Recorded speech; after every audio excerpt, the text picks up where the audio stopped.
You don't have a money problem, you have an identity problem. And I know exactly how this usually goes. You get motivated. You tell yourself, this time I'm serious. You download a budgeting app. You swear you'll stop wasting money. You feel responsible, mature, almost proud. And then real life shows up. An unexpected bill. A bad day. A just this once purchase that turns into 10 more. And suddenly you're right back where you started, staring at your bank balance like it personally disappointed you. If that sounds familiar, listen closely because this isn't about discipline. It's not about budgeting, and it's definitely not about intelligence. It's about who you believe you are. Most people think money is controlled by numbers. In reality, money is controlled by identity. You will always act in alignment with the person you think you are even when it sabotages you. If deep down you see yourself as bad with money, your brain will protect that identity at all costs. It will justify bad decisions. It will rationalize impulse spending. It will convince you that this month doesn't count. Not because you're weak, but because your brain hates inconsistency. Psychologists call this cognitive dissonance. When your actions don't match your identity, your brain experiences discomfort.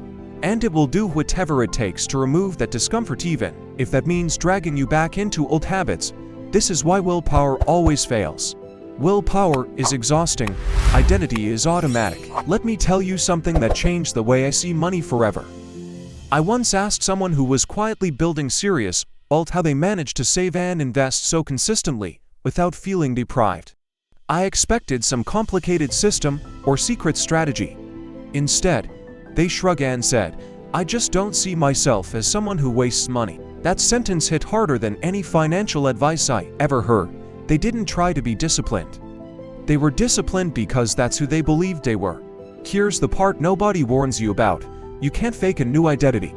If you've spent years seeing yourself as financially irresponsible, your brain won't accept a sudden makeover. You don't become good with money overnight. You prove it slowly, painfully, one decision at a time. You don't become a saver by thinking like one. You become a saver by saving $5, $10, anything. You don't become an investor by watching videos. You become an investor the moment you invest, even if it's uncomfortable.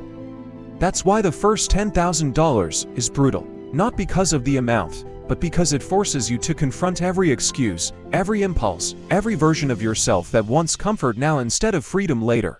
Your old identity will fight back. It will whisper, "You deserve this." It will tell you, "One purchase won't matter." That voice isn't evil, it's scare. Because changing your financial habits means killing an old version of yourself. And even the versions of us that hold us back don't go quietly. This is why so many people quit halfway. They think they're fighting the economy, or bad luck, or lack of income when they're actually fighting their own self-image. The breakthrough comes when you stop saying, "I can't afford this," and start saying, "I don't spend money this way." That shift seems small. It's not. It rewires your brain. Consistency matters more than amount. Saving $50 every month changes you more than saving $600 once. Not financially but psychologically. One builds identity, the other is just an event. And once that identity locks in, something incredible happens. You stop feeling desperate, you stop making fear-based decisions. You stop tolerating things that drain you. That first financial buffer gives you something most people never experience: options. Options to walk away. Options to say no. Options to choose differently. And when you show up in the world knowing you're not trapped, people feel it. Your confidence changes. Your career changes. Your entire life trajectory shifts. Here's the truth most people miss. Money doesn't make you wealthy. The person you become while building it does. That's why windfalls disappear and lottery winners go broke. They get money without identity. That the person who builds wealth slowly becomes someone who can never truly be broke again because they know how to rebuild. The real goal was never the money. It was becoming someone who controls their future. And once that identity clicks, everything else becomes inevitable.